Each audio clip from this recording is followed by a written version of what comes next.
Hey, I guess I'm on. Shabbat shalom, everybody. If I was a minute late, it's because I was trying to get my. I was standing over there at the coffee machine, going, "Let's go, let's brew," because it wasn't coming out. So Shabbat shalom, everybody.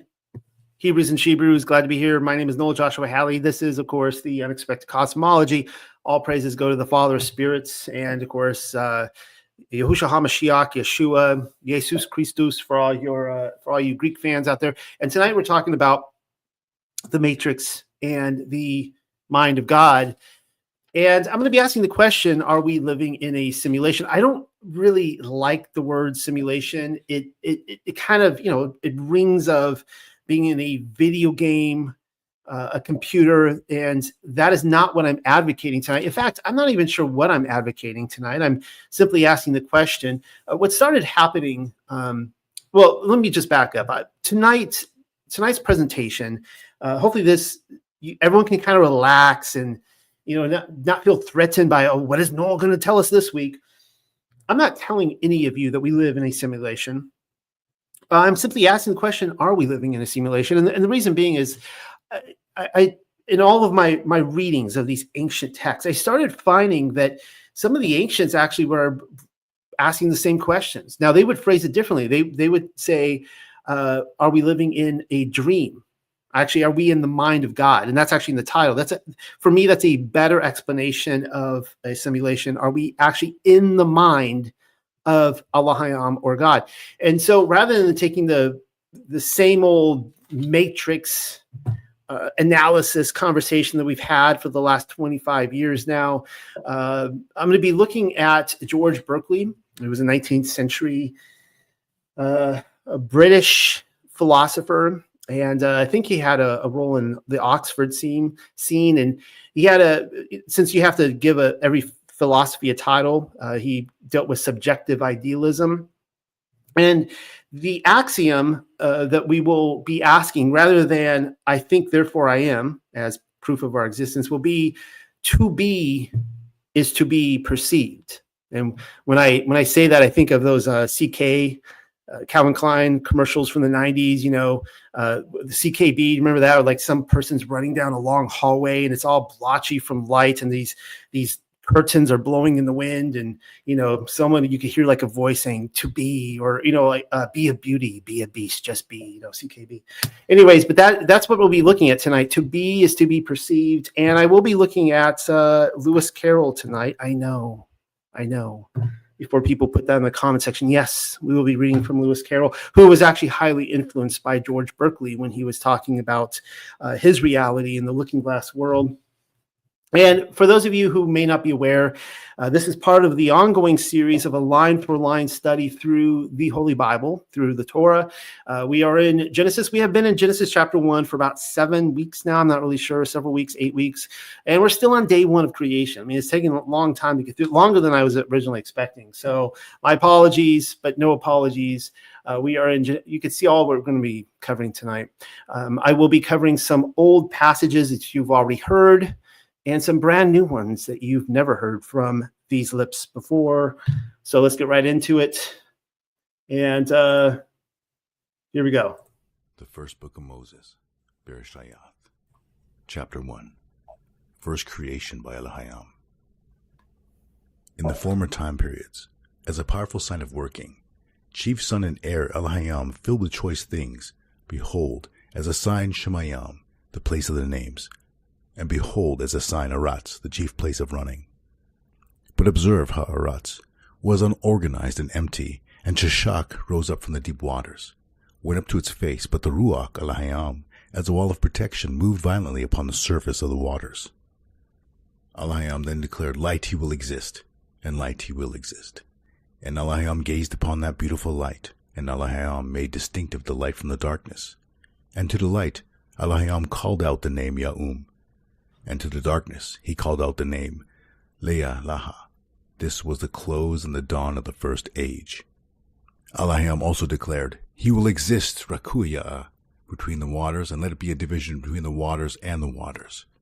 And Elohim fashioned the Rakuya, and it divided the waters which were above the Rakuya. They hammered out expanse, and it was done. And Elayam called out the hammer-out expanse, Hashemayam. This was the close and the dawn of the second age. Elayam then commanded, let the waters below Hashemayam be collected in one place, and let dry land appear, and that was done. And Elayam called out the dry land Arats, and the accumulated waters he named Yamayam, seas, and Elayam admired their beauty. Elayam then declared, let the Ha'arats produce seed-bearing vegetation as well as fruit trees according to their several species, capable of reproducing upon the Ha'arats. And that was done. The Ha'arats produced the seed-bearing herbage according to every species of reproductive fruit trees, and Elayam saw that it was good. This was the close and the dawn of the third age.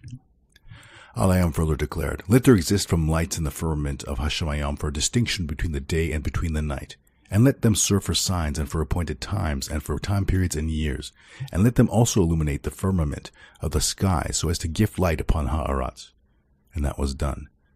Elayam fashioned 2 lights from the light, the greater from light to have dominion over the day, and the smaller from light to control the night, accompanied by the stars. And Elayam had gifted them in the hammered-out expanse so as to illuminate Ha'arats, to have dominion over the day and to have a dominion over the night, and to mark the division between the light and the darkness. And Elayam saw they were beautiful. This was the close and the dawn of the fourth age. Elayam then said, let the waters be swarming with animal life, and let winged fowl fly above Ha'arats over the face of the expanse of Hashemayam. Elayam accordingly produced the monsters of the deep, Thunuyanu, or dragons, and the waters abounded with living Nephash, swarmers, and also produced every species of winged fowl, and Elayam admired their beauty. And Elayam, he did barak them, declaring, be fruitful and multiply, so as to fill the waters of the deep, and also let the winged creatures multiply upon Arats. This was the close and the dawn of the fifth age. Elayam then declared, let Ha'arats produce living Nephash according to its species, quadrupeds, reptiles, and all wild animals answering to their species. And that was done. Elayam accordingly made the various species of the animals of Ha'arats, as well as several species of quadrupeds, and all the different species of reptiles, and Elayam admired their beauty. Creation of man under the shadow of Elayam. Elayam then declared, let us fashion Adam under our shadow, like our appearance, and subject to them the fish of the waters, and the winged fowl of Hashemayam, and the quadrupeds, as well as the whole of Ha'arats, and every creeping reptile that creeps upon it. So Elayam created Adam under his own shadow, creating them in the shadow of Elayam, and constituting them male and female.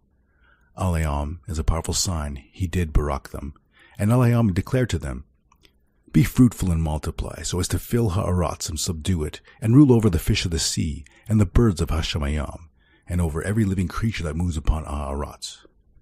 Elayam also declared, see, I have given to you food of every fruit, and grain-bearing plant upon the surface of the whole Arats, as well as fruit and seed-bearing trees and all vegetation, so that they may be food for you, and for every animal of the Ha'arats, and for every winged fowl of the skies, and for every reptile upon Ha'arats, which possesses the life of animals. And it was done. And Elayam gazed upon all that he made, and it was very beautiful. Thus the close came of the sixth age. Thus Hashemayam and Ha'arats were completed, as well as their armies, and Elayam rested at the seventh age from all the works which he had made. And therefore Elayam, he did barak the seventh day, and he did kadosh it, because he then rested from all the work which Elayam had arranged to do.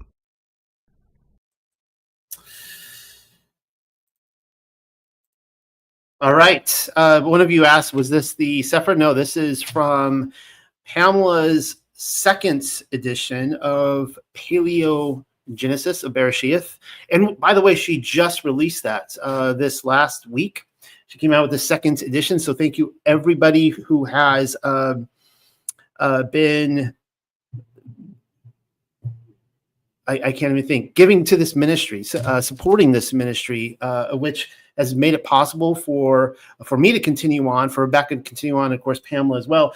And for those of you who are Patreon subscribers, we did just put out today a preview of the second edition where I line up for the first 3 chapters. You can see the first edition and the second edition, and we also include the glossary in there, and you could kind of compare notes on the differences between them. So let's get back to this again. And the matrix, born of water, and the spirits. And I've shown you this for the last few weeks. The matrix is used in the King James And it is an environment or material in which something develops, a surrounding medium or structure. Free choices become the matrix of human life. And we can see in Exodus, according to the King James, it says, I sacrifice to Yahweh all that openeth the matrix, being males, but all the firstborn of my children I redeem. Now, the whole point of being on this earth is that we are here gestating in the womb of the earth right here, and we are waiting to be born again of spirits, which I believe is ultimately our resurrection. I do believe we are given the Ruach HaKodesh as assurance, as a kind of a dowry, I guess, of our being born again, and the Ruach HaKodesh is here to guide us and help us produce fruit through good works, through obedience. But ultimately, when we are born into our fire bodies and we ascend beyond the firmament on the other side, and we are in the belly of the earth right now, that we are out of this matrix. So let's start looking at this and through the looking glass and talk about the world of material illusion. And this illustration right here by John Tenniel, I actually really, really, really like this, because you can see how Lewis Carroll is playing with reality in, just all the MK Ultra stuff aside tonight. All right, I'm not going to be talking about that tonight, and the disassociation with the self, going down the rabbit hole, and all that kind of stuff. But look at this illustration here, how on one end is the material existence on the left. And when she goes through the looking glass, she enters the spiritual world. And you see how on the opposite end, there's like faces on the clock, and on the, I don't know what that is, a vase or whatever with flowers, and they're actually living entities. And so when she's in our version of reality and she looks into the looking glass, she can't see that the chess pieces are also living entities, but when she crosses over, all of a sudden they are, right? And, that's just kind of a play on the spiritual curtain, this fragile reality that we're in. So let me just quote from you, chapter 1. I'm going to be jumping around. I'm actually going to be reading through the looking glass with you guys before I jump into subjective idealism. But I'm going to be showing you that this is what Lewis Carroll was actually talking about when he wrote this book. Now, this is Alice talking, and she says, now, if you'll attend, Kitty, and not talk so much, I'll tell you all my ideas about Looking Glass House. Now, you come to find out that these two kittens that she's talking about are actually the White Queen and the Red Queen. They become those living entities. So first, there's the room you could see through the glass. That's just the same as our drawing room, only the things go the other way. I can see all of it when I get up upon a chair, all but the bit behind the fireplace. Oh, I do so wish I could see that bit. I want so much to know whether they've a fire in the winter. You never can tell, unless our fire smokes. And then smoke comes up in that room too. But that may be only pretense, just to make it look as if they had a fire. Well, then the books are something like our books, only the words go the wrong way. I know that because I've held up one of our books to the glass, and then they hold up one in the other room. I mean, this is just, total dualism here. And she's, asking the question. She can't look down and see the fireplace, but she's assuming that there is a fire. And you can see in the illustration, there still is a fire. But this is where it gets a little bit interesting right here. And you can see where I highlight this. And she says, I wonder if they'd give you milk in there. Perhaps looking glass milk isn't good to drink. But, oh, Kitty, now we come to the passage. You can just see a little peep of the passage in Looking Glass House. So imagine you look through your looking glass and you could see your living room, but then you could see a room, maybe a door's open. You can kind of see into the hallway. And so you're like, okay, the hallway looks the same. But if you leave the door of our drawing room wide open, and it's very like our passage as far as you can see, only it may be quite different on beyond. So that's kind of interesting right there. And it turns out it is, that when she actually goes down out of the drawing room, the whole world expands to something completely different. She is no longer in her living room. She says this, let's pretend the glass has got all soft like gauze so that we can get through. And then it says, and certainly the glass was beginning to melt away, just as like a bright silvery mist. And to me, this just screams of the firmament. We look through a glass darkly. And next week, my whole talk will be on the firmament and how it separates the spiritual world of fire above from the world of water and material down below. And one of the passages I'll be looking at tonight is talking about how this whole world of material is a world of illusion. And it's actually the real world, the spiritual world is above the firmament on the other side of the looking glass, right? So you guys already see where we're going with this. I showed you the passage in John chapter 3, that being born again is born into this a spirit body where we ascend above the firmament up into heaven above. We cross through the looking glass into the looking glass world. But this is where it gets really interesting. I was just actually reading through the looking glass a couple of months ago when I decided to give this talk. And this is perhaps the most popular conversation that happens in the entire book. This is where she is with Tweedledee and Tweedle Dum. And just follow along here. You can see this is the red king right here.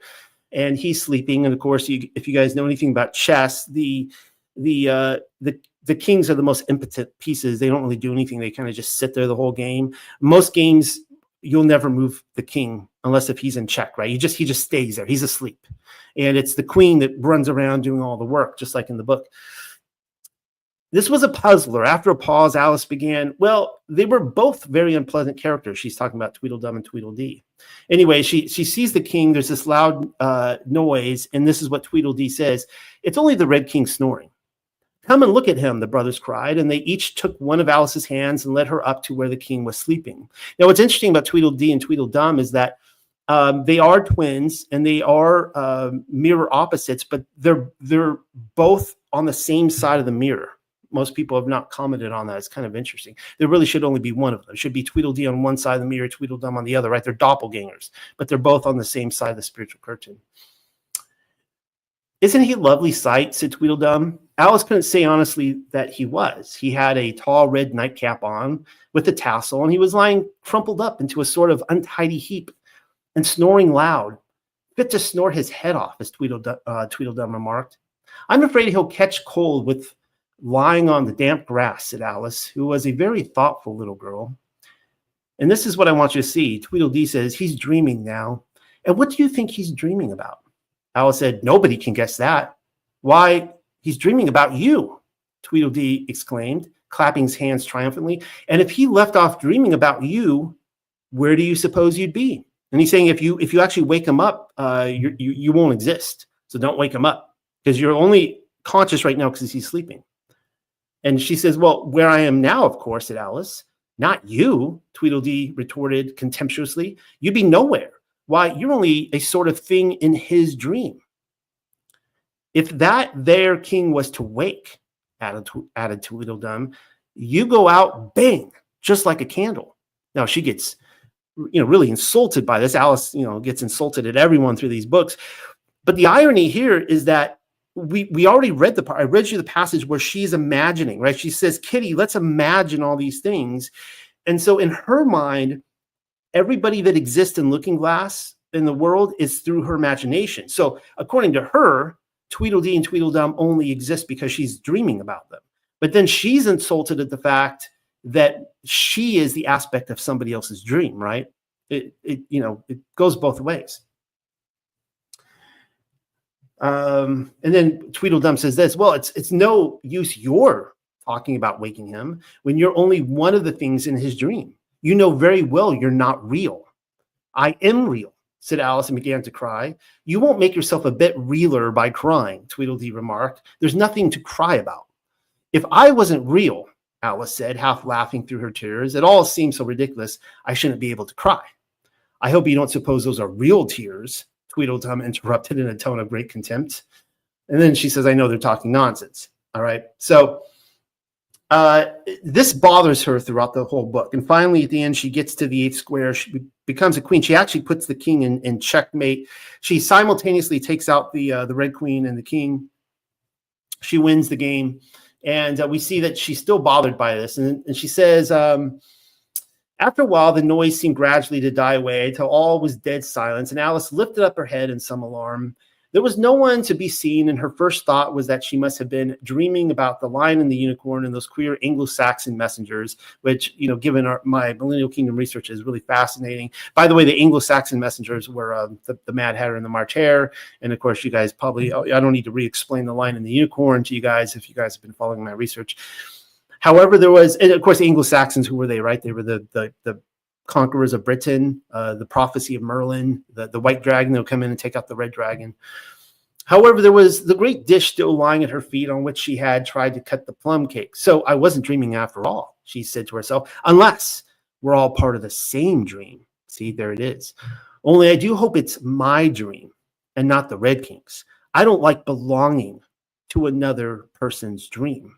I have a great mind to go and wake them and see what happens. So hopefully you guys are starting to kind of see here that what Lewis Carroll is playing with is this idea that the Red King is God himself, and that she only exists because, and she doesn't like this reality. She doesn't like coming to this realization that she is that fragile, that if she should wake, that if he should wake, that she may cease to exist. So let's talk about this. To be is to be perceived, and there's the Latin there, esse est percipi. I guess, making it Latin sounds all that more fancy, even though he was a British student in the 1800s. Whatever. But George Berkeley and subjective idealism. So rather than reading his whole paper for you guys, The Principles of Human Knowledge, which is, it's very philosophical, very dry, as philosophy papers are, because, they have to be very legalistic in their definitions. They have to just use very choice words because they were all debating each other over words. I'm giving you guys the notes on this, all right? Just go over this really quickly. So according to Berkeley, there's only two things that exist that are real: mind and idea, all right? So make a mental note of that. Jot it down. Mind and idea. And I'll explain to you what mind and what idea are. And matter does not exist, all right? So he was debating this in the 1800s. He's saying, guys, everything you could touch, this crude matter, to quote Yoda, everything around it, none of it exists. None of it's real. It's just ideas. It's just this is the ultimate conclusion of Platonic thought, of Platonism, right? Because within Platonic thought, like, how do we know that there's if you're sitting in a chair right now, that's just evidence that there is a true chair in heaven, right? Like, we live in the world of ideas and forms down here that all emanates from the truth up in heaven, right? So matter does not exist. Now, he discusses this theory, which will later be referred to as subjective idealism, not in his lifetime. It's later assigned to that. And of course, his paper is The Principles of Human Knowledge, if you do want to look it up and read it for yourself. And this is what he says: all bodies are merely ideas. Our mind would therefore be the soul. So I showed you a picture up here of the soul. You can see right here, this is the body laying down here. This is the idea, and the soul up here is the mind. All right, so our minds are our souls. And of course, I've been talking a lot about the soul recently and the spirits. If you saw my pre-existence and also my soul sleep presentations, which I gave in the last month, the soul is the non-material essence of a person. It's conscious. Your soul can be separate from your body, and you could still be conscious in your soul, or unconscious, one of the two, which includes one's identity, personality, and memories, an immaterial aspect or essence of a living being that is believed to be able to survive physical death. It is used to refer to the immaterial, spiritual, or thinking aspect of a person, as contrasted with the person's physical body. So let's imagine a scenario. All of you listening out there, maybe you're in your living room right now. Just look around you. You walk into your living room, and you see a brown four-legged coffee table in the middle of your living room.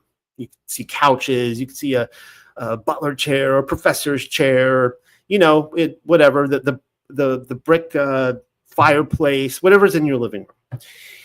And you look at the qualities of the said table. You see its brownness, you see its size, you see its shape, you see its numbers of legs. Those are all just ideas that exist within the mind. Now, at first, when you hear this, you're like, this is the stupidest thing I've ever heard. But just hear me out on this. Just follow this through. And yes, I am turning back to the Matrix. My apologies. I said I wasn't really going the Matrix route, but I am giving a Matrix example or two. Now, the reason being that in the 1999 film, The Matrix, Morpheus actually explains Berkeley's argument. So he's actually just basically almost like straight on quoting Berkeley when he says, what is real? How do you define real? If you're talking about what you can feel, what you can smell, what you can taste and see, then real is simply electrical signals, or to insert Berkeley, ideas interpreted by your brain / your mind. Now, the reason being is that all these things in your dreams, when you fall asleep, you can feel, you can smell, you can taste and see. But all those things in your dreams, would you say those are real? I mean, that's a good question that we all need to ask. When you dream, is that reality? Well, let's talk more about that. So, I mean, imagine a dream. Like here's kind of an illustration I found. Let's assume this is you dreaming. This is your soul. And imagine what your dreams are like. You know, you go into your childhood home. You haven't been in your childhood home for 30, 40 years, but you're in your childhood home, and the dimension of the room is a little bit different. Maybe there's like an added door you've never seen before, and it goes into this weird room, and you don't know what's going on there. Probably all sorts of Freudian psychological stuff is happening. But you enter some door, you go down a hallway and up a staircase, but then you can't get back to where you started, and there's all these windows, and everything's kind of chaotic, and there's people on the other side, and you're ducking for cover. Somebody starts shooting, and you're running, and then you go somewhere. You see what I'm saying? It's just like all these things happen, and you're just moving around, and you can't get back to where you wanted to go, right? That's the idea is that if you were left to your own devices, all right, if this material world around us, of course, in this theory, it's an illusion, but if it did, this all is here because Allahayam, God, he put it here. If he did not, if we were left to our own mind, our own devices, then we would be in that constant state of the dream world, the outer darkness, the limbo. We would just be in this state of confusion and chaos. And it would be like a dream state, a nightmare state. We can never get out of it, right? So the idea is that this material world around us is a gift from Yah. It actually comes from his mind. It's his ideas from his mind. And that's why it is a collective reality for all of us. You guys starting to follow? So even if we grant that physical bodies exist outside of our minds, Berkeley concludes that we are incapable of knowing that such bodies exist. Consider our dreams. While dreaming, we see, hear, smell, taste, and feel external objects, just as I said, that are not actually there. If we perceive objects that are not actually there while we dream, then it follows that our sensations while awake are not necessarily produced by external physical objects. And in that case, what produces the sensations we have of mountains, rivers, trees, etc., if there are no external bodies? Well, Berkeley asserts that the mind can either actively create ideas or passively perceive ideas. Thus, we can choose to recall past memories to our mind, dismiss them, and recall others. But when we open our eyes, so we can close our eyes and we can choose to perceive some things. But when we open them, our eyes, and view the world, we cannot choose to see or not see the brown four-legged table in our dining room. At that moment, our mind passively perceives ideas. And of course, here's the architect in the Matrix, and because Berkeley claims that there are no physical bodies, they're all ideas from the mind of God, he concludes that there must be another spirit or mind that produces the idea of the table we perceive. And of course, the Matrix would describe him in video game terms as the architect. Hopefully, I didn't lose anybody.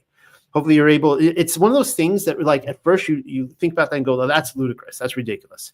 But the more you think about it, you're like, okay, I can see that. And so what I want to show you today is this idea of the first day of creation, of the light coming forth from Allahayam himself. Does this actually play with this kind of simulation theory? Now, let's get back to Through the Looking Glass really quickly. And these are, these would be examples of the dream state or limbo, the state of limbo in Through the Looking Glass, because Lewis Carroll, he starts after the scene immediately following Alice protesting that she would be in somebody else's dream. Some really strange things start happening to her. She meets the White Queen, and the White Queen then becomes a lamb, a sheep. And then she finds herself in a curiosity shop. And then, of course, she is transformed into a rowboat, and she's going down a rowboat. Everything is getting really confusing. And without reading all this, what becomes really interesting is that she, the lamb, who is the White Queen, asks her, "Do you want to buy something?" She's like, "Yeah, I'll buy something." And she's like, "What do you want to buy?" And she starts looking, and she notices that all the shelves are stocked, just full of stuff. But every time she tries to zero in on something, like say it's a doll, she's like, "I want to get a doll." So she looks at the doll, but the doll moves up. And she keeps looking up and up and up, and the dog keeps moving up. And wherever, like everything is just going crazy. She can't focus in on anything. And then she decides, well, I'll buy an egg. And so the lamb says, well, okay, I'm not going to give you the egg. I'll sell you the egg, but you have to reach out and get the egg for yourself. So the lamb goes and puts the egg on a shelf. And so Alice is like, great. So she starts walking towards the egg, but the more she walks towards the egg, it's like the egg keeps getting further and further away and growing larger and larger and larger until the egg becomes Humpty Dumpty on a wall. And so what Lewis is doing there is he's playing around with the idea of of reality apart from Berkeley's mind of God.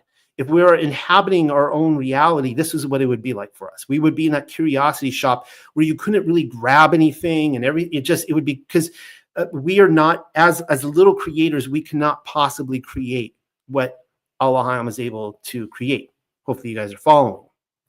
Somebody out there is, yelling right now at this moment. But anyways, that's kind of interesting. As she reaches for the egg, they're on the wall, the shelf in the shop. Then you can see there she's reaching, and he becomes Humpty Dumpty in the next scene. That's all I'm going to be talking about, Lewis Carroll, through the Looking Glass tonight.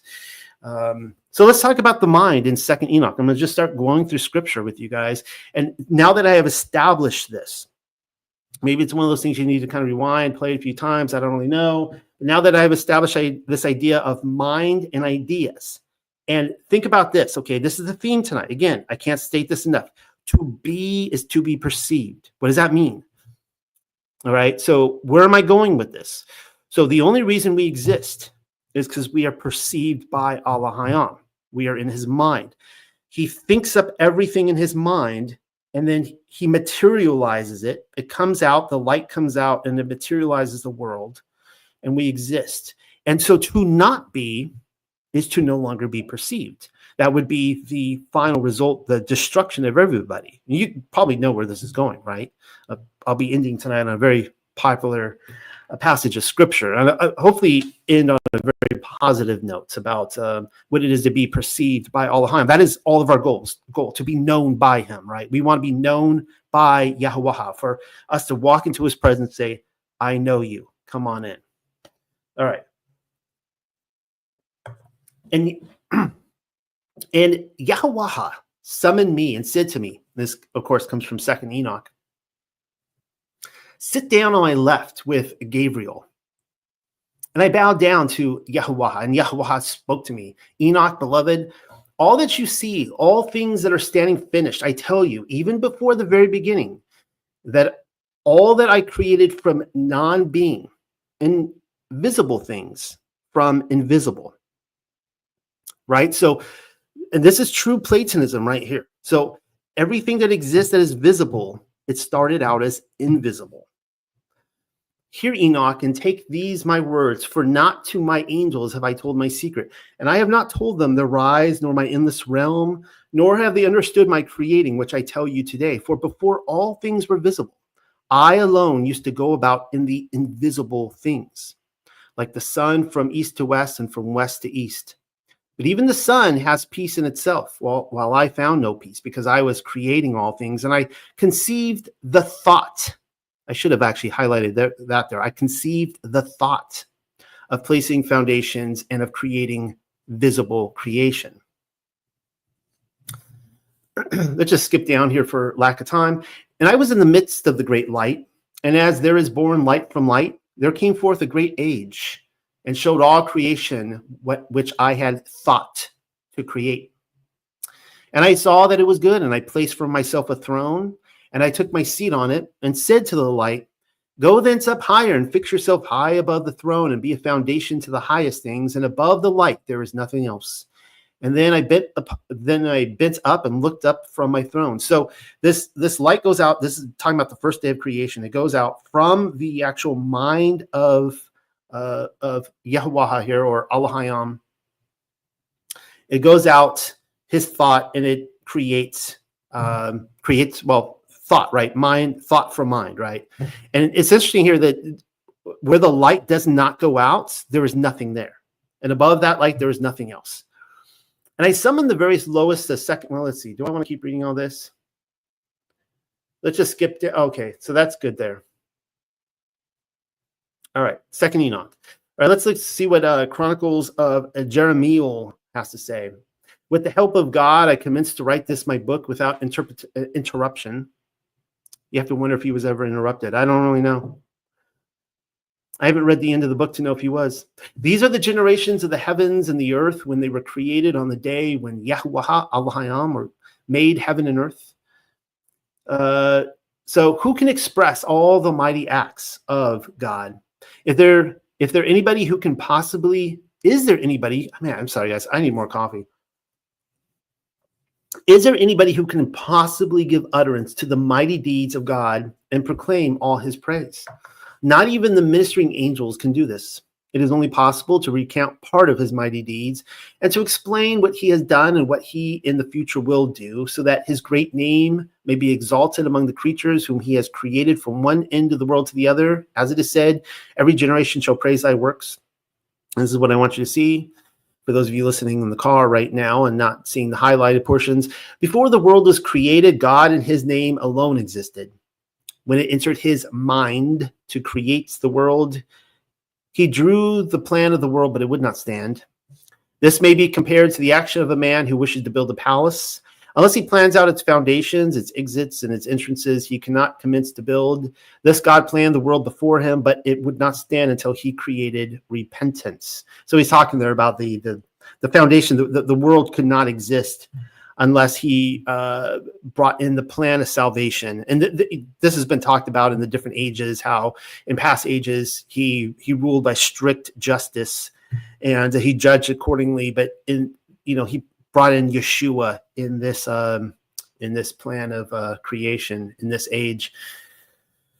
This is kind of an interesting passage here in Recognitions of Clement 27. It says, in the beginning, when Elohim had made the heaven and the earth as one house. So the firmament hasn't been made yet. All right. And I'll be getting to that starting next week on the second day, where he separates creation into two houses, the spiritual fiery world above and the world of water and material down below.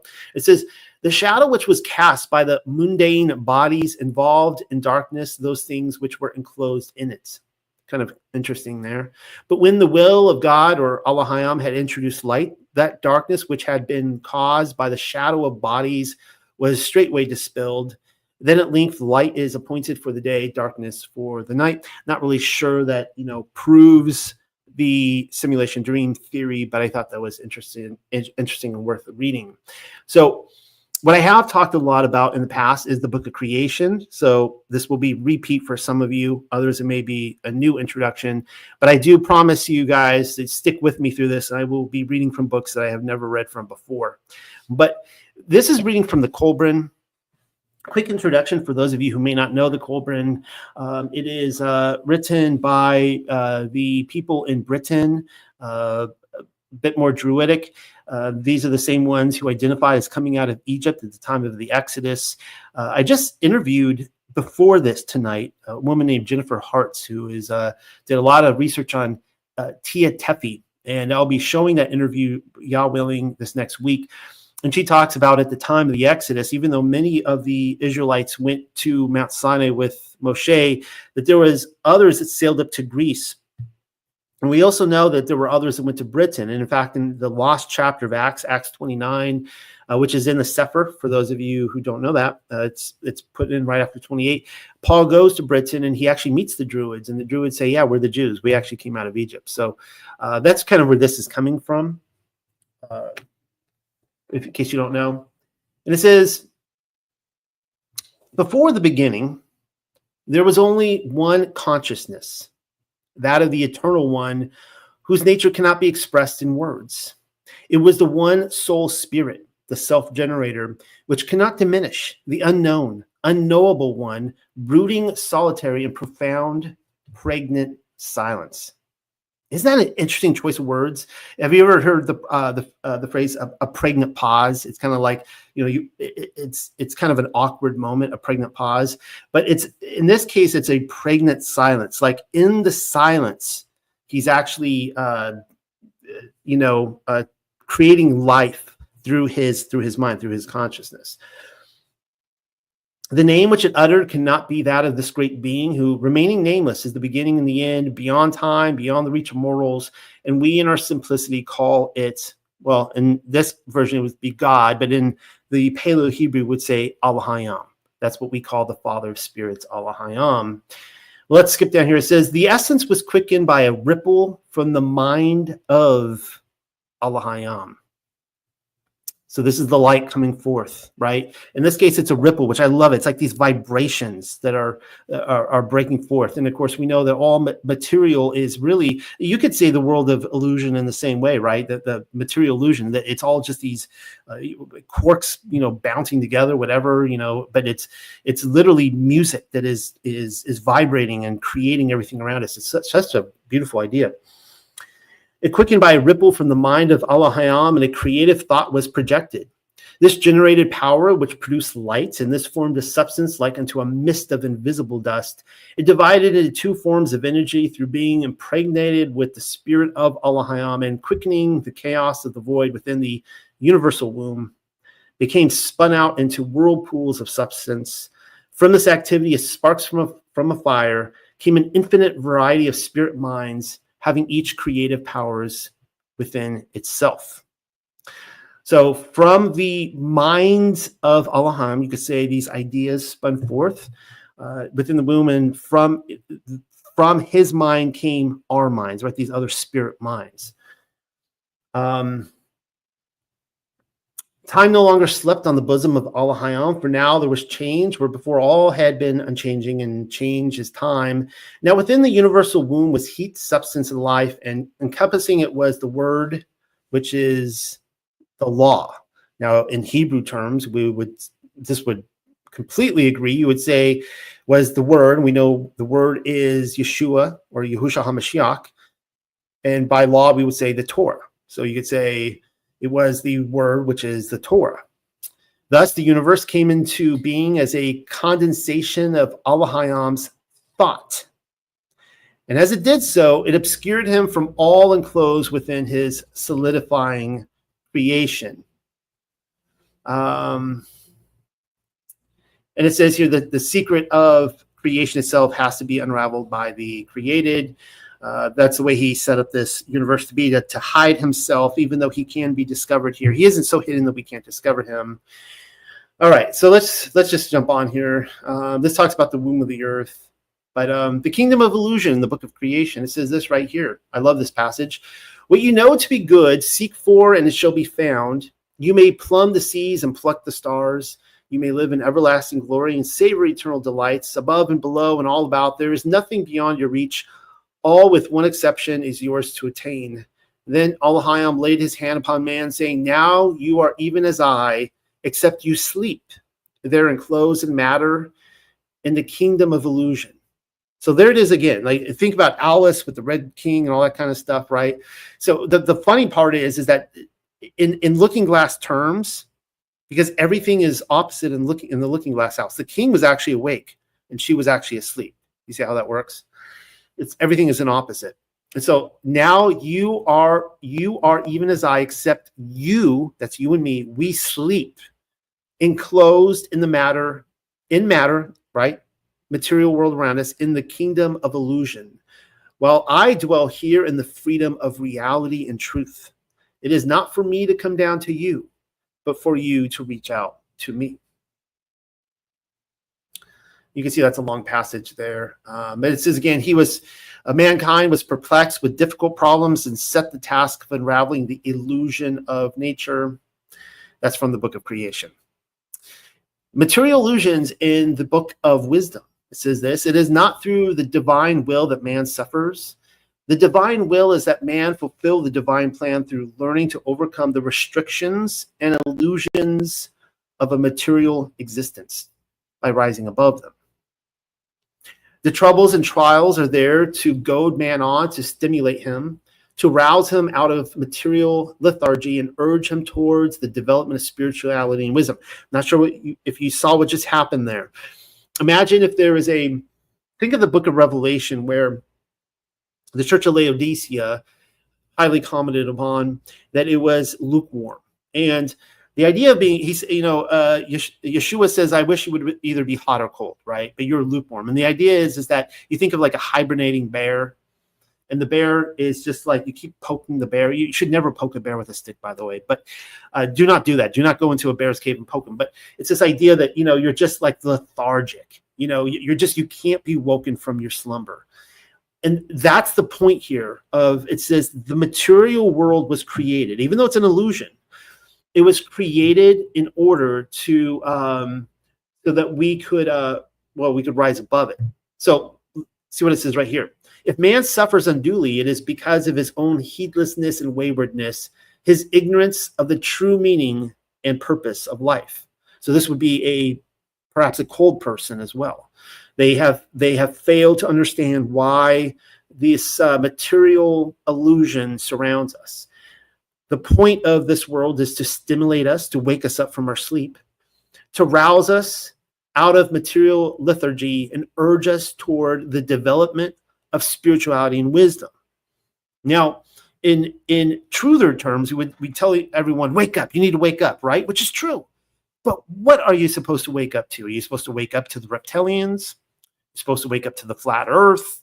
You're supposed to wake up to the Rothschilds, the Federal Reserve, go on and on and on, right? The Nephilim juice, all the things you can't talk about on YouTube. What are we supposed to wake? Well, that's all very important. But according to this, I fully agree.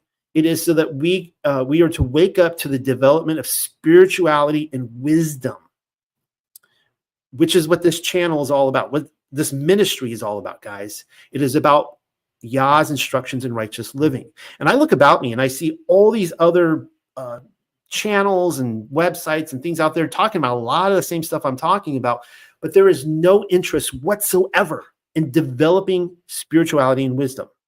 There is no interest in taking that narrow path and walking the walk and, living a life of following Yah's instructions in righteous living, according to the Torah. Guys, that's what this is all about, right? It's to develop our spirits, our souls.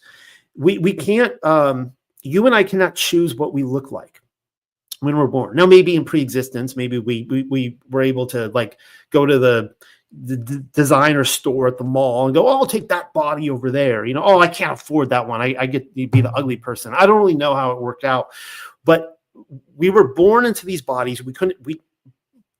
My understanding is I didn't choose what I look like, but I have full control over what my soul looks like. It is my responsibility and nobody else's. I can't point the finger at anybody else.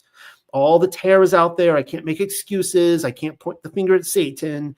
It's me. It's my responsibility to develop what my soul looks like. When I go into eternity, it's going to go towards the wicked path or the righteous path. It's going to either wither away from the light of reality and truth, or it's going to embrace the light of reality and truth. It's going to wither away into the eternal world of illusion, right? Which is, again, to not be perceived by Allah Hayam, which will in turn lead to our destruction. The earth is imperfect because its imperfections are essential. The social imperfections, as distinct from the natural imperfections, are the result of man's lack of understanding and his dedication to material ends rather than spiritual ones. Is this not this is an ancient book, guys. Is this not describing the modern Western world or what?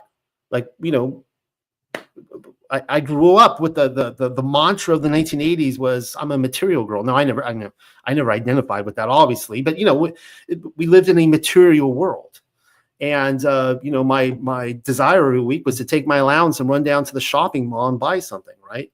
It wasn't to develop myself spiritually. The trials and tests resulting from the natural imperfections of earth do not oppress man nearly as much as the afflictions man has brought upon himself through seeking to establish a life wholly within the material, again, the world of illusion. It is necessary to know the difference between the two and to separate one from the other. The reason that there is so little divine intervention is not that the divine remains indifferent, but that man has been given all the powers and wisdom necessary to deal with the affairs of earth. If he fails to make use of them, who is then to blame? We can only blame ourselves. The duty and obligation placed upon man relate to his reaching upward towards spirituality, towards the realm of truth, and outward towards perfection, If man declines to do this, he must accept the consequences and can blame none but himself. Were there no pain and suffering, man would be like a jellyfish, drifting aimlessly with the currents in a sea of matter. And this is talking about that dream state I was telling you about. Like if Yah did not create, and again, we're going with the idea that this all comes from his mind, right? That all these thoughts, everything we could touch, it's God's thoughts. If he did not put this here for us, then we would just be drifting in a dream state like a jellyfish, just drifting aimlessly, just in limbo. And so this is one of the wonderful things about this earth, why we can be so thankful. We'll talk more about that tonight. Suffering, pain, and sorrow result from an existence within a material body and are not a part of man's spiritual heritage. The bonds of humanity are forged in the furnaces of life and not in its tranquil breezes. That comes from the Book of Wisdom. The Book of Wisdom also says, in the midst of material illusion, this is the same chapter, by the way, do not add to the confusion by acting falsely in word or deed. Be diligent and consistent in studying the wisdom contained within these books. Never forget the benefits that accrue from a life well led, and remember that whatever befalls is intended for your own good.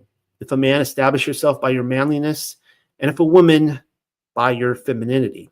In fact, I think that actually, when I get into Adam and Eve, which will be like, 3 or 4 months from now, I don't really know. But I want to spend a great deal of time talking about what it is to be a man and what it is to be a woman.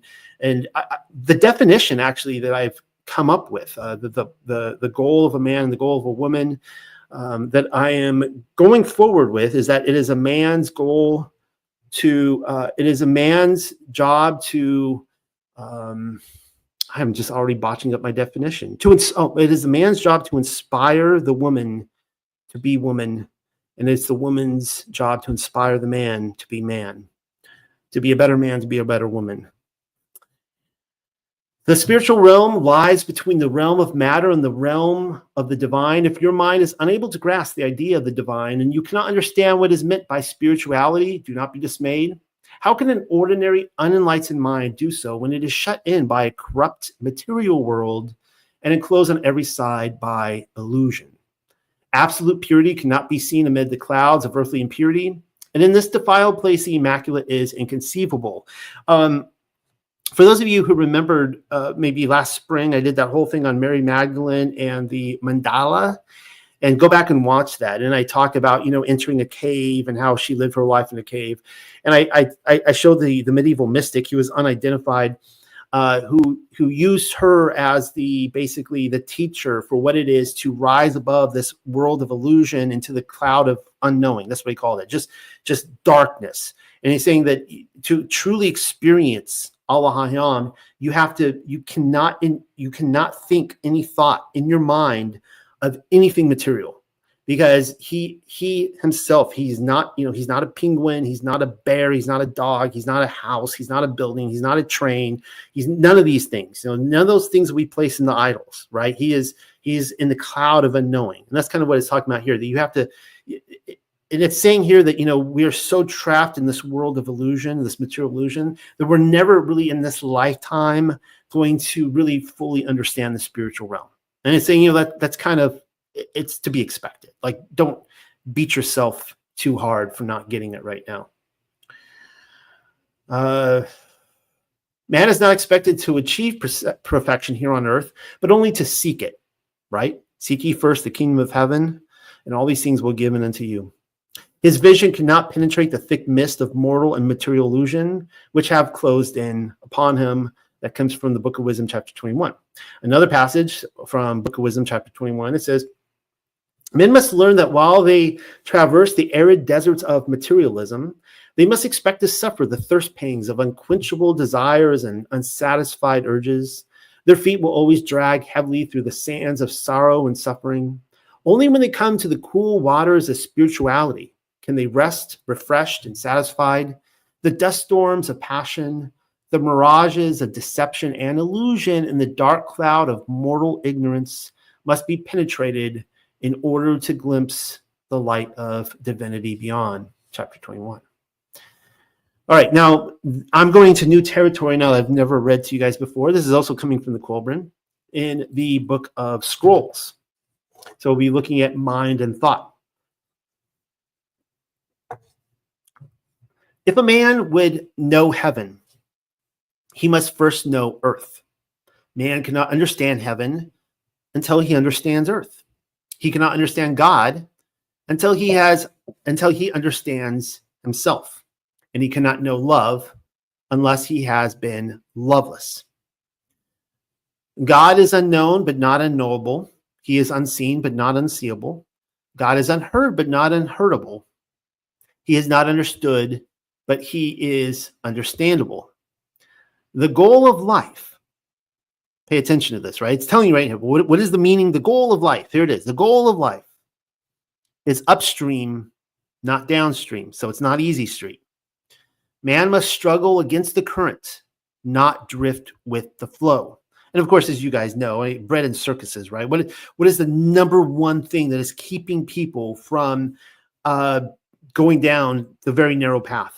It's convenience, right? I mean, the whole world is just a distraction after distraction after distraction after distraction. When we get into the Adamic literature very soon, we look at like the mountain of worship and how the sons of Cain camped all around the mountain of worship, and they put on shows and rock concerts and all these different things, playing instruments, and they put up sporting arenas trying to get the sons of Seth to come off the mountain. And that's the way it is, right? So the goal of life is to go upstream while everyone else is going downstream. You're swimming against the crowd. And a child is born knowing all God intended it to know, which is true. Unfortunately, from the time we're born, we're lied to about everything. The rest it must discover for itself. So you have to have that desire. So the thing is about the truth, is that the truth, we have to be given the truth. I fully believe we have to be given the truth. It has to be here. That's part of Satan's role as the accuser, a very legalistic term. He can't accuse us if we don't have the truth. I've stated this many times. Like, for example, he can give us the book of Genesis from a young earth creationist ministry perspective.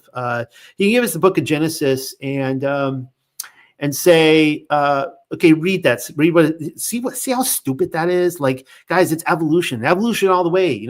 Man evolved from apes, all these different things like that. Like, don't believe this. But if he gives it to you and then tells you not to believe it, it's not on him. He gave you the truth. And the enemy's be like, well, why did you listen to me? I gave you the truth. Why did you listen to me? And it's the same thing with the Torah, guys. He literally gives us the instructions in righteous living. It's literally there in all of our Bibles, on all of our bookshelves, the manual to live a righteous life. And then everybody tells you not to listen. Did God really say, don't do it, right? That they all tell you this. And then at the end, when you're standing at completely a lifetime of disobedience and you're standing there in front of the throne, Satan's like, why did you listen to me? I gave it to you. You had the truth. You read it. I mean, that was on you, dude. So we are all tasked with swimming against the current and discovering the truth at all costs, which is here, right in front of us, amongst all the distractions. Man does not live to increase the glory of God. This cannot be done, but to increase the glory of man. He who worships with empty rituals wastes his time and displays a shallowness of his thought. That which man does to benefit man is good, but if he seeks to gratify God, it is a labor of ignorance, showing disrespect for God, whose nature is above that of earthly princes. A lifting hand is worth 10 wagging tongues. So what is this saying here? Is this saying like don't worship God? Well, think of it like this. There's other passages in this very book where it says it talks about like people who just go and they worship, lifted up hands, and they sing all the songs and everything like that. And then they go home to the secret places and, they don't take care of the poor. They're not concerned with the widows and the orphans and the people in prison, the destitute and the hungry. They're not really interested in that. And that is a worship of God. That's what they're talking about. That's the context here, right? It's saying that like all the people out there thinking that they're glorifying God, they're actually living in ignorance. Be a man of fortitude and courage. Prepare to fight, for earth gives man but two choices, to struggle or perish. There is work to be done in the garden of God. Therefore, cease useless performances and word-wasting discussions. Go, pick up the hoe and tackle the task to hand. So in modern terms, stop wasting your time arguing in Reddit or wherever you go to argue with other people. Just, get up and harvest. This is the secret of life. So here it is again. Man lives in God and God lives in man. This answers all questions. But, like any true mystery, that gives me so many more questions than answers. But man lives in God and God lives in man. And again, is this talking about the thought emanating from the mind of God? Are we all inhabiting God's mind? And is that what that means? So compare what we just read with the Gospel of Thomas. It says, Yeshua said, I am the light that is over all things. I am all. From me all came forth, and to me all attained. Split a piece of wood, I am there. Lift up the stone, and you will find me there. Well, let's compare what we just read in, again, so it said in the book of Scrolls, man lives in God and God lives in man, right? Yeshua just said in the Gospel of Thomas that he's in everything, which is kind of interesting. But then look what it says here in the book of Britain. A man asked, where is Elohim, or where is Elohim? Where is God? And Yahusha took a piece of bread and gave it to the man, saying, take this and hold it. And then he said, put out the other hand. And he poured a little water on the upturned palm and said, now you have felt the power of Elohim. For without his ruach, without his spirit in the bread and in the water, these would not exist for you. Split a billet of wood and Elohim will be there. Lift up a stone and you will find him. Guys, that is a quote that lines up with the Gospel of Thomas. The Gospel of Thomas came out of Egypt, Alexandria. At least that's where it was found.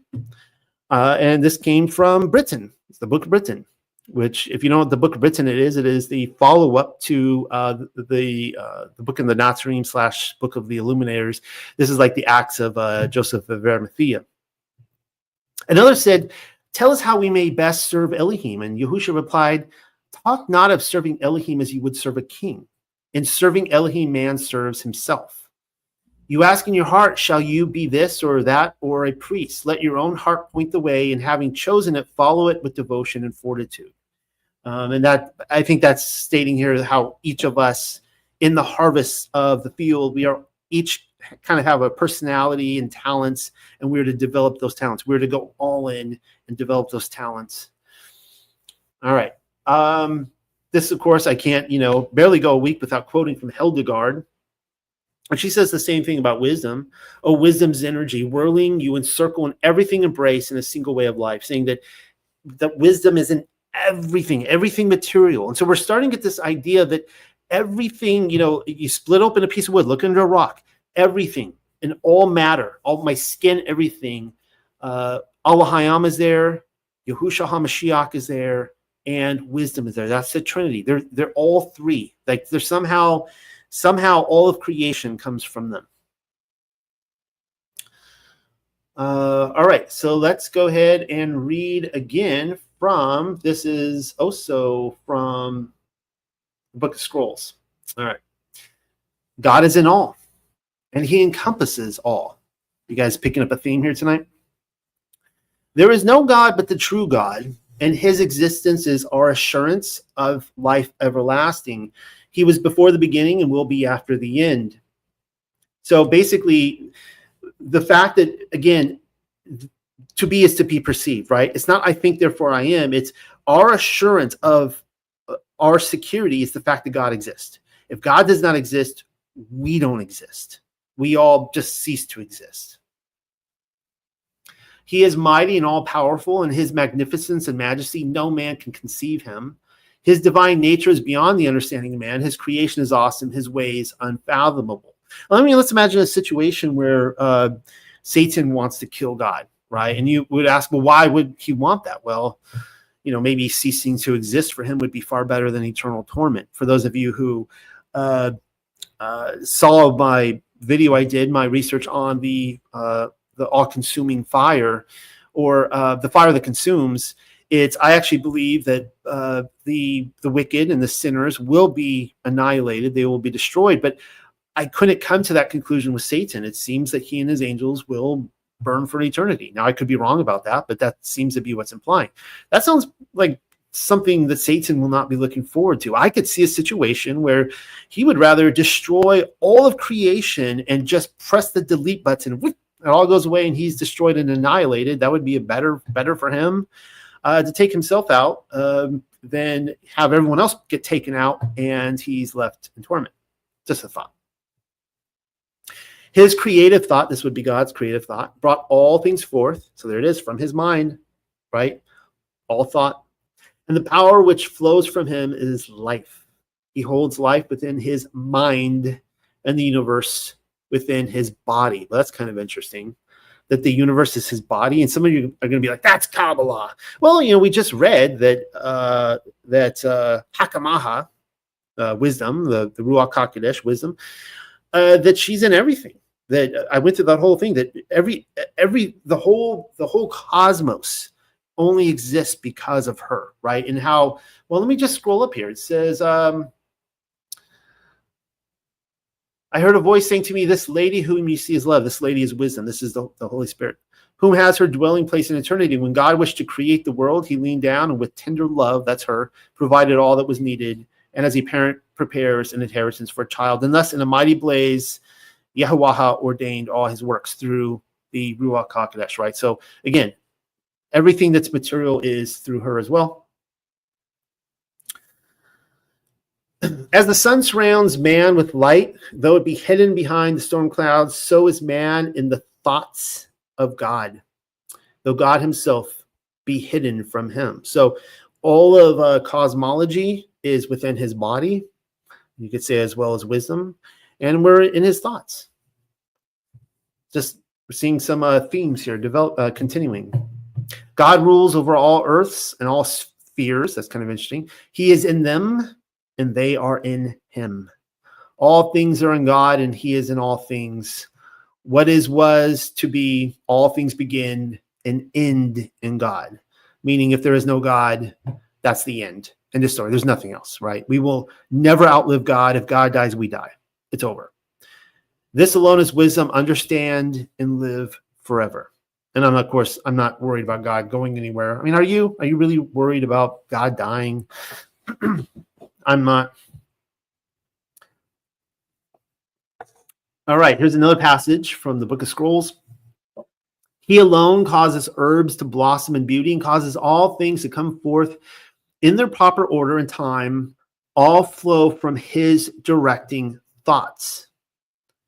The peaceful beauty enfolding the face of the land at eventide, the melody of song and speech, the fragrance of flowers, the soft delicacy of petal and wing, all beauty and charm that delights the hearts of men flow from God. And this is I want to comment on this really quickly here. Last paragraph on this page. A man lights a fire knowing it will cook his food. It is not sometimes hot and other times cold. He knows that day will follow night and that the hours of darkness are prescribed. Of course, we're in November right now, which is basically you wake up and it's morning until 2 o'clock and then it's like dark, but change of seasons, right? He knows that day will follow night and that the hour of darkness are prescribed. It is not a matter of chance. The hours of darkness are not one day long and the next day short. Oil is ordained for lamps and water to drink. Man knows that never can he light a wick in water. Right? There's laws, natural laws. But look at this line here.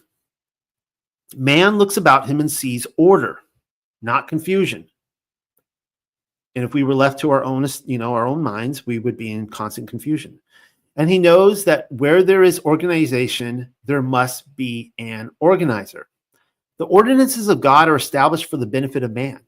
Were they not set in stability, man would be nothing but the plaything of chance and the victim of chaos, because we'd be left to our own dreams. Therefore, on the days of feast and fasting, each following in their due season, I will ever remember the obligations due to my God. Guys, that's straight out of the Old Testament. There are on the menorah, there are 7 feast days. There are a number of feasts that we are instructed to come before our Elohim, who we are in a covenant relationship with. So let's read this again. Therefore, on the days of feast, Passover, Sukkot, Day of Atonement, on the days of feast and fasting, each following in their due season, because they always come, spring, autumn, I will ever remember the obligations due to my God. Why? Because all things are in balance and not in chaos, because he ordains it out of his mind. I will rejoice and sing songs of praise with a full heart. I will shun the hypocrisy of moving lips. I will be joyful in the fullness of spirit as the beginning and at the end of the appointed season. Skipping down. Oh, how I rejoice that God has made me as I am. Truly, he is in all and encompasses all. The love of God for his wayward children has been limitless and abounding. It has remained changeless throughout the ages, filled with his noble purpose. He created so that he might express and share that love, which is the very essence of his nature, with beings created in his likeness, being which could absorb and reflect that love. So, and of course, this is our intended purpose here on life as we swim upstream, is to actually reflect the love of Elohim. And that is how we, to be is to be perceived. That is how we are beholden by him to conform to his character, right? This is the spirituality that we're supposed to pursue. This is why the Torah is so important, because it is literally the mirror image of the face of the Father that we want to conform to. And that comes from the Book of Scrolls. There's from 25. Knowing creation is to know the Great Spirit. O Great Spirit, I would see the vast face of the earth as you behold it. I would know how the seed is quickened so that it grows into the plant, and how the fowl comes forth from the egg. It sounds like the book of Job. What is added to the egg to give it the power to reproduce life? I would touch your great body born of the breath from the eternal source, and watch your thoughts creating and molding all things to shape step by step. I would see the links of heaven and earth and rest one hand in each. I would see the thread that binds yesterday, today, and tomorrow, so all are one and parts of the whole. I would see the appointed place of every living man and understand why.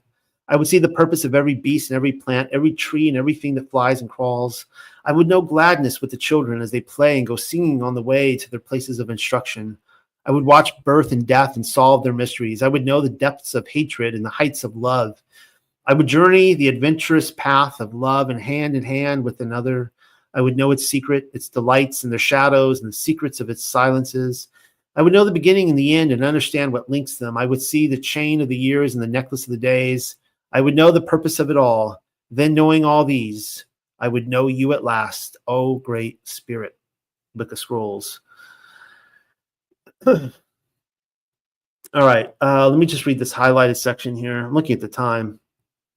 I think I can do this tonight. Do not be numbered among the foolish who say, time enough, for I am yet young. Death claims the breast child as well as the aged. And on this you should ponder. Consider well your future estate. Here you are the architect of your future abode. The plans prepared here are carried out in another place. Earth is the place of sowing. Heaven is the place of reaping. And of course, Yeshua said that, you know, in his Father's house are many mansions, and he goes and prepares a place for us. But, you know, obviously, how we live our lives depends on the material that's sent up there.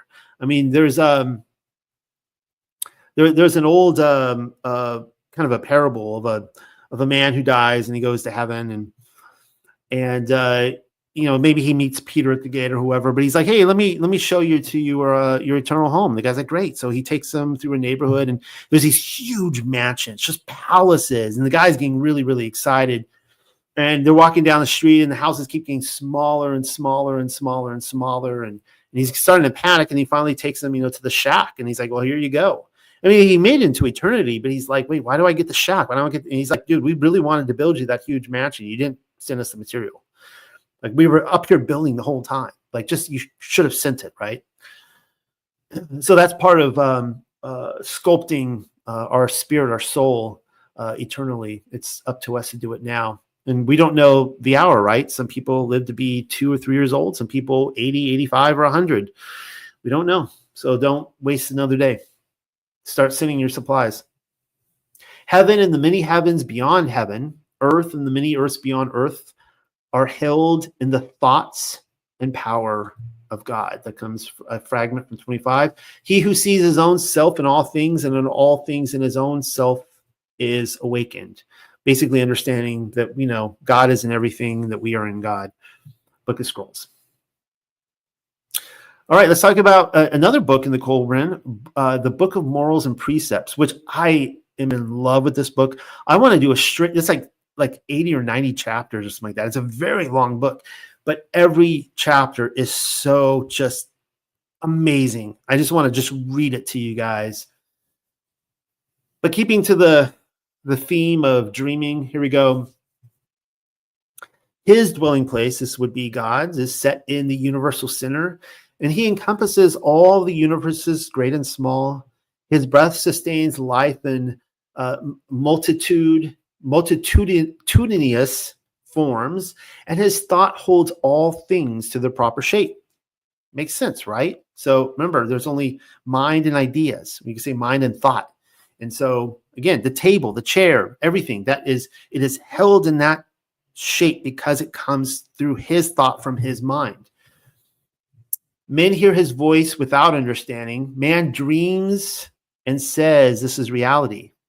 And we'll think of Edgar Allan Poe here, a dream within a dream, right? Or think of the movie, was it Inception? I think that was, Inception. Excuse me. Man dreams and says, he doesn't say, he doesn't cough.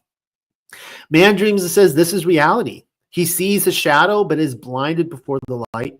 He reasons and is deceived. The design of the true God and his nature cannot be understood in the light of reason, for reason is not with this God who knows all things without reason.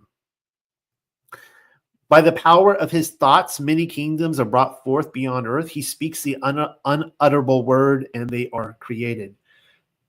But the ways of men are known to God, for the Creator ever knows the created, though it does not follow that the created knows their Creator.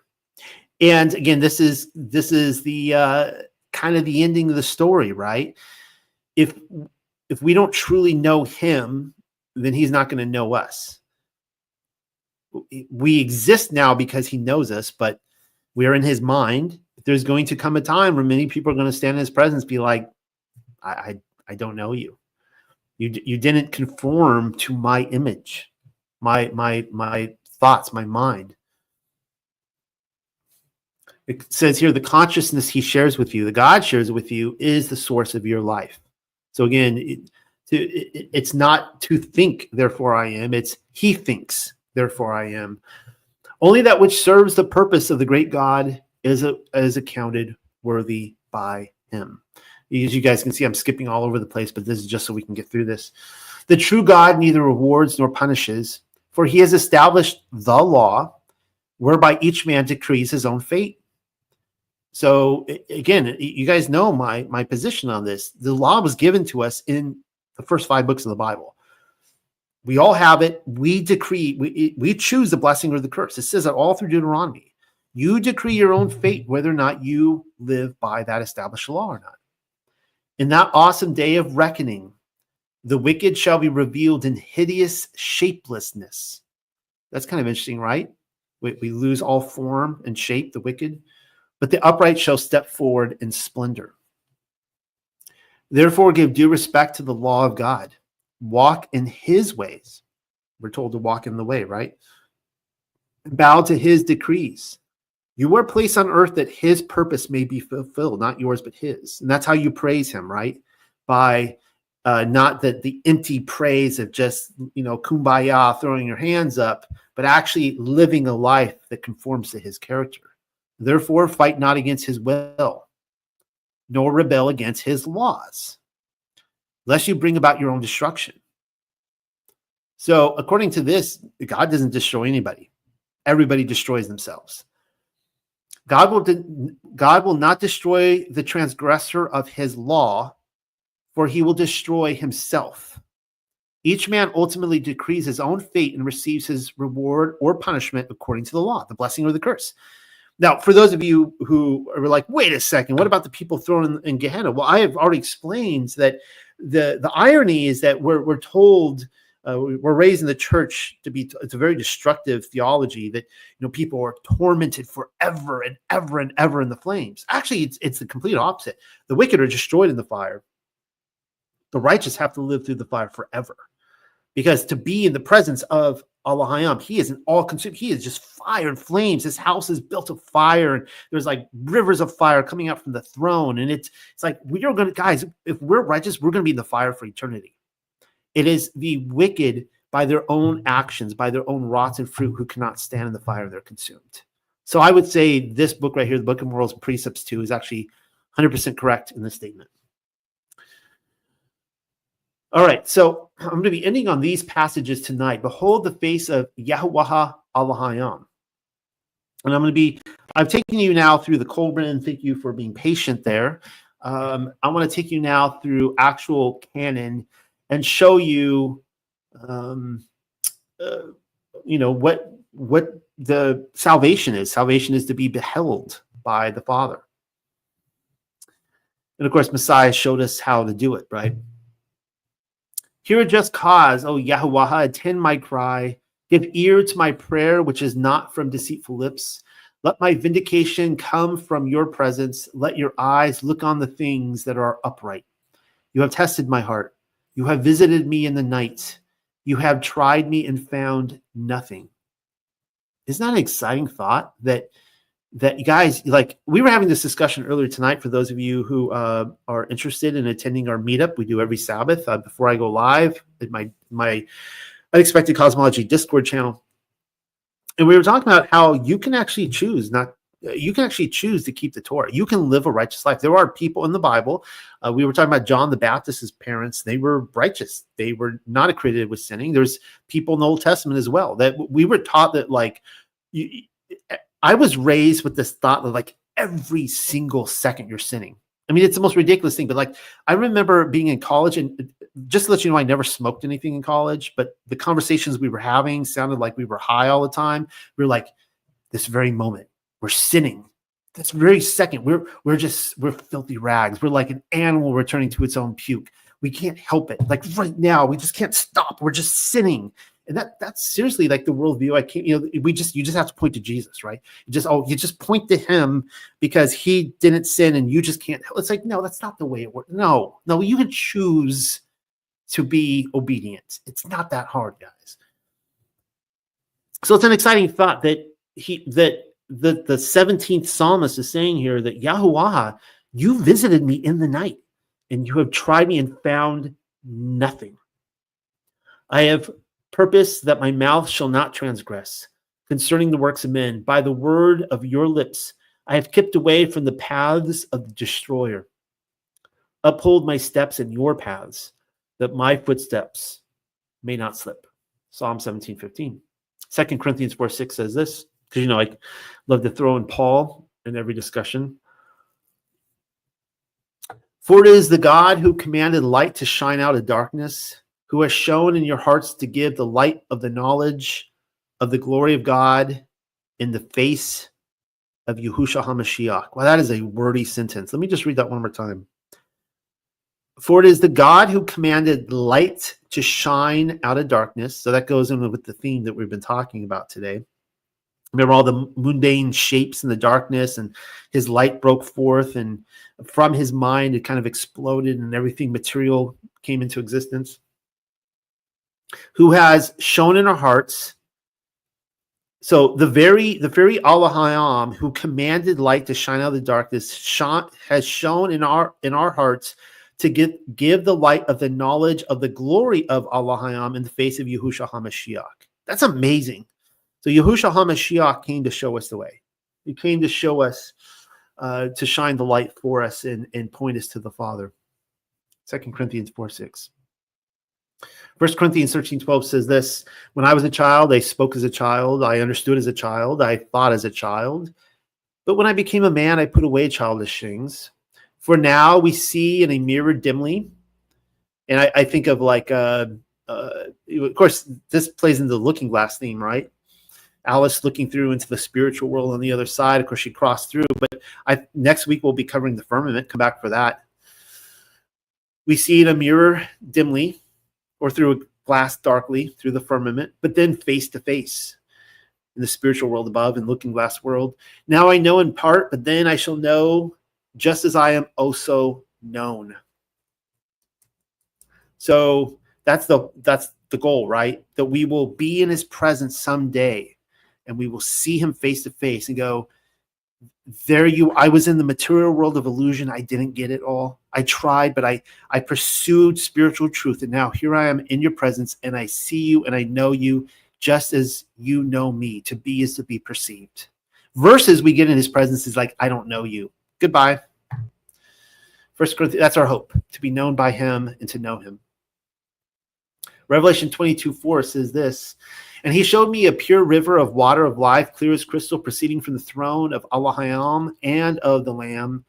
In the middle of its streets and on either side of the river was the tree of life, which bore 12 fruits, each tree yielding its fruit every month.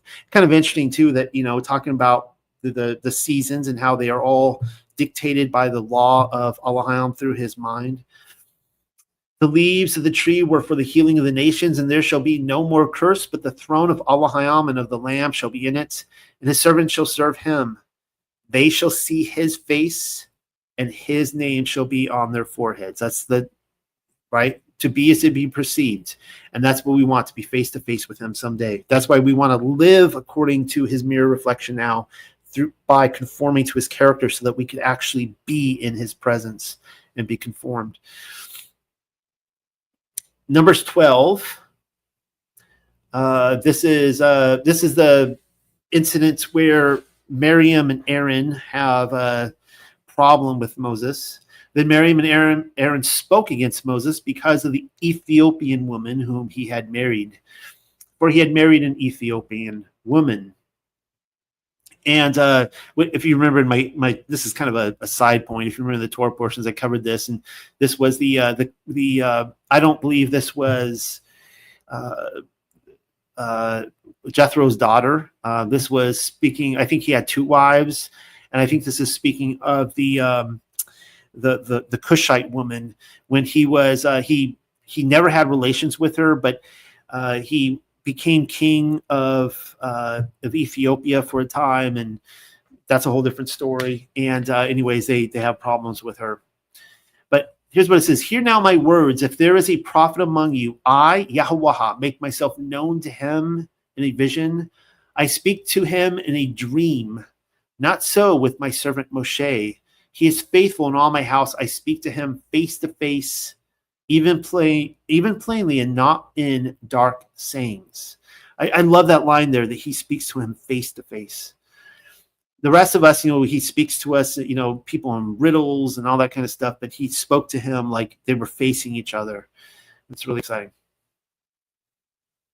Exodus 33 says this, "So Yahweh said to Moses, I will also do this thing that you have spoken, for you have found grace in my sight, and I know you by name." That kind of refers to up here in Revelation when it says they shall see his face, right? That's all of our hope is just be just like Moses, where we see him face to face and he doesn't speak to us in dark speeches. We see him face to face and he knows us by name. And that's what it says in Revelation. They shall see his face and his name shall be on their foreheads. So what does it say here in Isaiah 43? "But now thus says Yahuwah who created you, O Yaakov, and he who formed you, O Yasharel. Fear not, for I have redeemed you.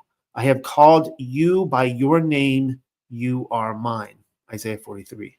1 John 3 says this, "Behold, what manner of love the Father has bestowed on us, that we should be called the children of Elohim. Therefore, the world does not know us, because it did not know him." And what is the goal of us in this world is to know him, right? "Beloved, now we are children of Elohim, and it has not yet been revealed what we shall be when we see him face to face.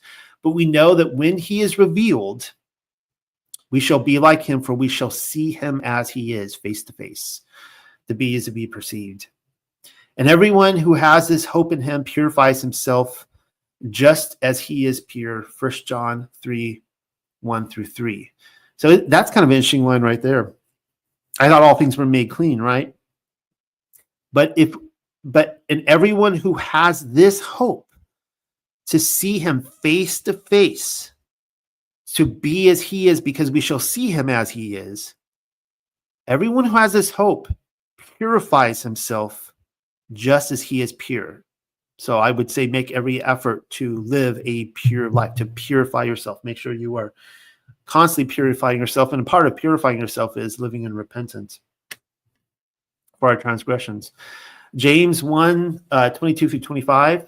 But be doers of the word and not hearers only, deceiving yourselves. That's, I mean, unfortunately, that's Christian theology right there. I mean, I grew up in churches where they're like, yeah, well, that James that's a Jewish book. You know, we're supposed to live by Paul, but that's a Jewish book. You're actually supposed to be a hearer only, because if you're a doer, then you were now spitting on the cross, right? And his sacrifices of it's in vain now. But according to Yaakov, James, he says, but be doers of the word, right? You want to conform to the image of the Father, and not hearers only, deceiving yourselves. You will be deceived if you just hear the Bible and just, you're on go team Jesus. For if anyone is a hearer of the word and not a doer, he is like a man observing his natural face in a mirror, for he observes himself, goes away, and immediately forgets what kind of man he was. And that's like looking in the face of Allah Hayam in the Torah and walking away, not even just like totally forgetting what you just saw. But he who looks into the perfect Torah of liberty, is remember to live in to sin is slavery, but to live in liberty is to not sin. So if you are not transgressing the Torah, you're choosing to be obedient to it, you are living in the law of liberty, the Torah of liberty, and continues in it, and is not a forgetful hearer, but a doer of the work. This one will be blessed in what he does. You will choose the blessing, not just on this earth, but eternally. Teresa of Avila, the seventh dwelling, 1:7. You remember when I talked about that? It actually ties in with this. Talked about the matrix and the 7 degrees of initiation within the mystery religions, and how that plays out in the Matrix movie. How that plays out with the 7 planets and the menorah and the 7 feasts, and also according to the 7 dwellings, according to Teresa. She says this: by some mysterious manifestation of the truth, the 3 persons of the most blessed Trinity reveal themselves, preceded by an illumination which shines on the spirit like a most dazzling cloud of light. The 3 persons are distinct from one another. A sublime knowledge is infused into the soul, imbuing it with a certainty of the truth that the 3 are of one substance, power, and knowledge, and are one God. And I think that the key here is the word Echad, the oneness that Yeshua prayed that we would also experience, that oneness, that Echad. And again, we can go back to all these passages about knowing that, Yeshua says, chop that tree and know that I'm there, right? And if you could know that I'm in all things and that, I'm in you, right? There's that Echad right there. Thus, that which we hold as a doctrine of faith, the soul now, so to speak, understands by sight, though it beholds the blessed Trinity neither by the eyes of the body nor the soul, this being no imaginary vision. And here's what I want you to see. All the 3 persons here communicate themselves to the soul, speak to it, and make it understand the words of our Lord in the gospel, that he and the Father and the Holy Spirit will come and make their abode with the soul which loves him and keeps his commandments. So again, you have to be a doer. You have to look into the perfect Torah of liberty, the law of liberty, be obedient to it, and then you could see him face to face someday and then be transformed accordingly. Here's another Hildegard. I don't need to quote her again on this passage. I've quoted that from so much. Let's see what Paul's up to in Romans 12. Let's just see. I beseech you, therefore, brethren, by the mercies of Allah Hayam, that you present your bodies a living sacrifice, holy, acceptable to God, to Allah Hayam, which is your reasonable service. Which is funny because everyone's like, the temple's done away with. I don't have to keep the Torah anymore. And he just said to actually, they're like, I can't take a sacrifice anymore. It's like, no, Paul just told you to present your bodies. He doesn't say take a goat or a lamb or a dove. He says, no, present your body as a living sacrifice, right? We're all temples. Acceptable to Allah Hayam. It has to be acceptable to him, which is your reasonable service. It's not complicated. And do not be conformed to this world of illusion, but be transformed by the renewing of your mind, that you may prove what is that good and acceptable and perfect will of Allah Hayam, Romans 12:2. John 1:14 says this. How many of you are still sticking with me on this? You guys following? John 1:14 says, and the word became flesh and dwelt among us, and we beheld his glory, the glory as of the only begotten of the Father, full of grace and truth. I don't know why I put that in there, but I guess when at the time I put that in there, I thought the beheld was kind of interesting. Oh yeah, to be is to be perceived, huh? We behold. Let me read this again. And the word became flesh and dwelt among us, and we beheld his glory. And this is, of course, so John is saying that that generation, they actually beheld the very word himself, and we want to be beheld by him. Hebrews 12:14 says, pursue peace with all people and holiness, without which no one will see Yahweh. So if we are contentious, if we are entering ministries, other places, and we're arguing, and you can't handle the truth, and you're just persecuting me, and all this kind of stuff, and we come in and we talk trash about people, and we're super passive aggressive, and when the person's passive aggressive, they're not aggressive, so they just gaslight everybody because they're passive, right? And it's your problem, you're misperceiving me, and I'm just a victim here. It's like no. Pursue peace with all people. Stop gaslighting them. Stop being aggressive or passive aggressive. Just love everybody. Pursue peace with all people and holiness, right? Live a righteous lifestyle, without which no one will see Yahuwah. We will not behold him, nor will he behold us. That's the great punishment at the end. And it's by our decision. We choose whether he will behold us or not. It's up to us. Looking carefully lest anyone fall short of the grace of Allah Hayam, lest any root of bitterness spring up cause trouble. Bitterness, that gets into a world of butthurt when we let that bitterness come in and become gangrenous on the soul. And it just catches up to us too. We don't see it coming. And then one day we wake up and like, why am I so bitter at this person or whatever? And by this many become defiled, lest there be any fornicator or profane person like Esau, who for one morsel of food sold his birthright. Hebrews 12:14. 2 Corinthians 4:4. Wow, I got a lot of Paul here tonight. But even if our gospel is veiled, it is veiled to those who are perishing, whose minds the God of this age has blinded, who do not believe, lest the light of the gospel, the glory of Mashiach, who is the image of God, should shine on them. Thing is with Paul is that, you can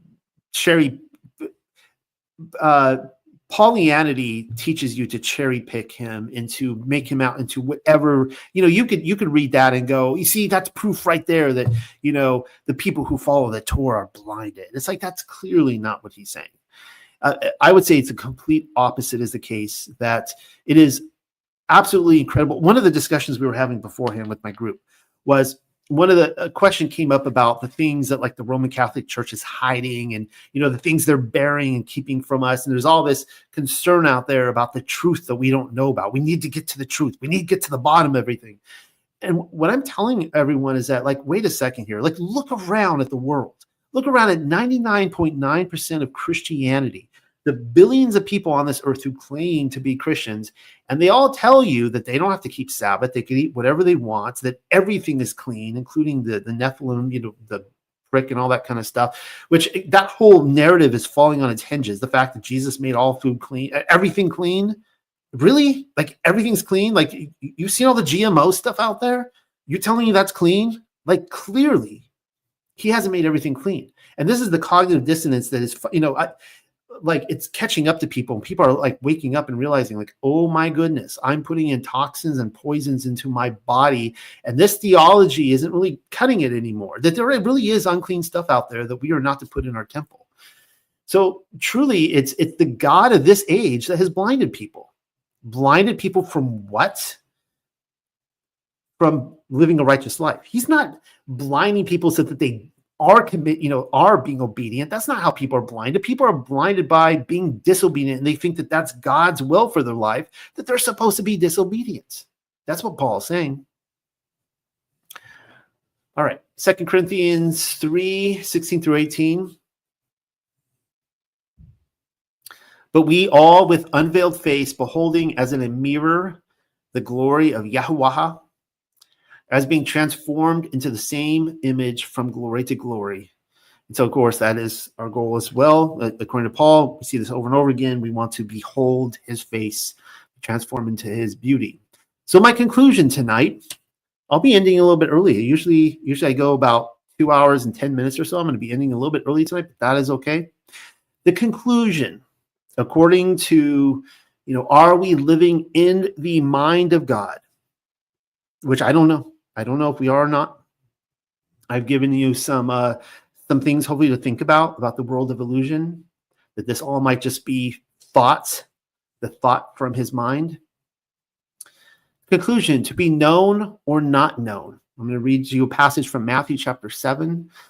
The whole book of Matthew is just commentary on the book of Deuteronomy. It's an incredible book. I love it. You can read it side by side with Deuteronomy and the Torah. They just connect. Matthew makes more sense when you do that, actually. This is what Messiah says. Enter by the narrow gate, for wide is the gate, and broad is the way that leads to destruction. We saw that tonight with where most people go with the current, but your job is to swim upstream while everyone's like going like, what's your problem, dude? Like you're going against crowds. Clearly there's something wrong with you. And so it's the same thing. If you're going down the narrow way, you're going to have all these people going like they're going to be telling you you're actually displeasing God by doing that. You're not living according to his will because haven't you heard you're supposed to be disobedient to him? Enter by the narrow gate, for wide is the gate and broad is the way that leads to destruction, and there are many who go in by it. Because narrow is the gate and difficult is the way which leads to life, and there are few who find it. You will know them by their fruits. Beware of false prophets. This is the Deuteronomy 13 test. Who come to you in sheep's clothing, but inwardly they are ravenous wolves. You will know them by their fruits, right? Whether or not they are, Deuteronomy 13 test, whether or not they are obedient to the Torah. Do men gather grapes from thorn bushes or figs from thistles? Even so, every good tree bears good fruit, but a bad tree bears bad fruit. A good tree cannot bear bad fruit, nor can a bad tree bear good fruit. Makes sense, and it's, kind of kindergarten logic there. Every tree that does not bear good fruit is cut down and thrown into the fire. That's the Hebrew idea of destruction right there, right? The tree is consumed, just like the soul when it's thrown in the fire, it's destroyed. Therefore, by their fruits you will know them. And again, so you could say, well, yeah, but God's throwing you in. Yeah, well, everyone passes through the fire. So a good tree is going to pass through. The bad tree will be burned up. I know the example is a little bit different here, but it works out the same. And here's the theme. I never knew you. This should terrify. I mean, this should put the fear of God, fear of Allahayam in everybody. Not everyone who says to me, Lord, Lord, shall enter the kingdom of heaven, but he who does the will of my Father in heaven. What is the will of the Father? It's very clear, guys. Again, the first 5 books of the Bible. Give it a read.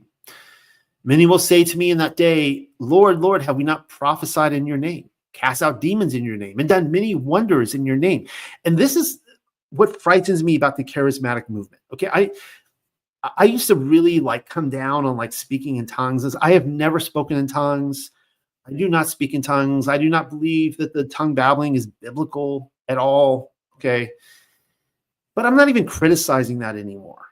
My concern is I find that some of the most hostile people to Torah obedience are those who are living in this quote unquote spiritual reality where they're, going to these Sunday churches where they're literally casting out demons and they're, people are spinning around and they're prophesying and all these things are coming true.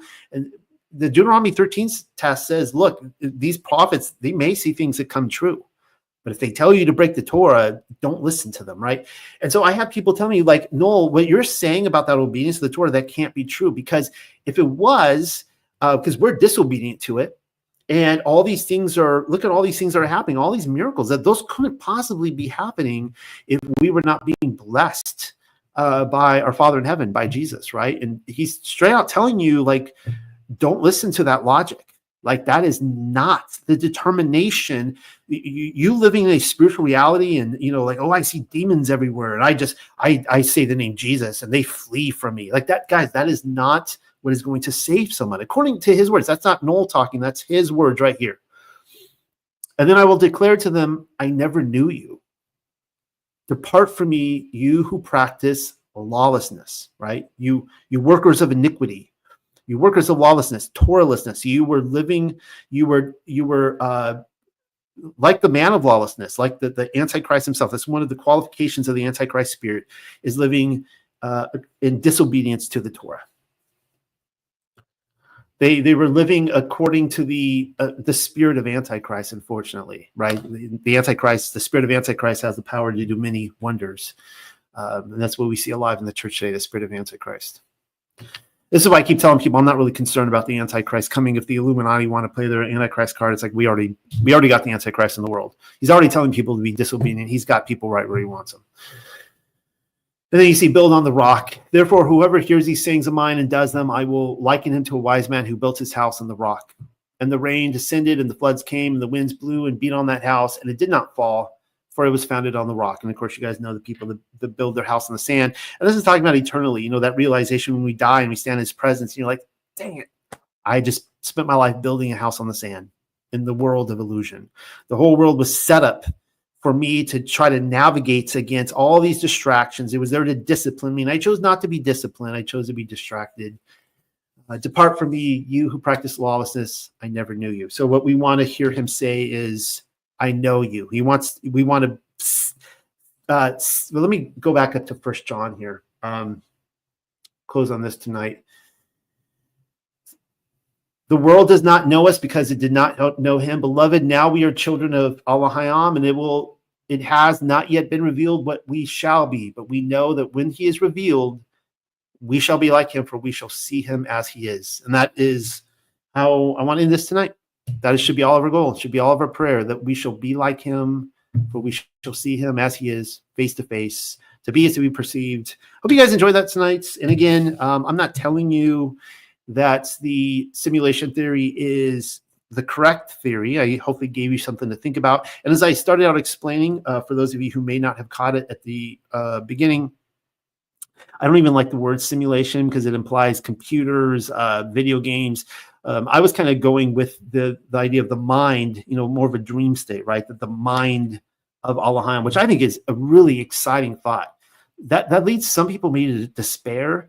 I think it's such an exciting thought that he actually thought of me, that he conceived me in his mind, and that I am the thought that came out of his mind. I mean, that really, really excites me. And he gave me my own mind that I can think. I was speaking with someone recently about this as I was preparing to give this tonight. And he was asking me what I'm going to talk about this Friday night. He's not a believer. So, he was kind of following me. He was like really excited when I was talking about simulation theory. He's like, oh, the Matrix and stuff like that.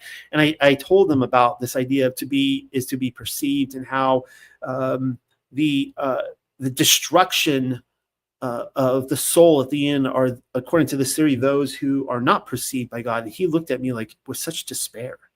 And because he felt so unstable in that moment, because he's like, he has this idea that he'll just be around forever, right? He's never going to be called into account, and that God would never do that to him, And guys, we get one life to live here, and you don't know if you're going to die tomorrow, next week. Like, get your life straight, start living for him, and seek to see him face to face. All right. So love you guys. Let's do this again next week, and see if I can turn this darn thing off.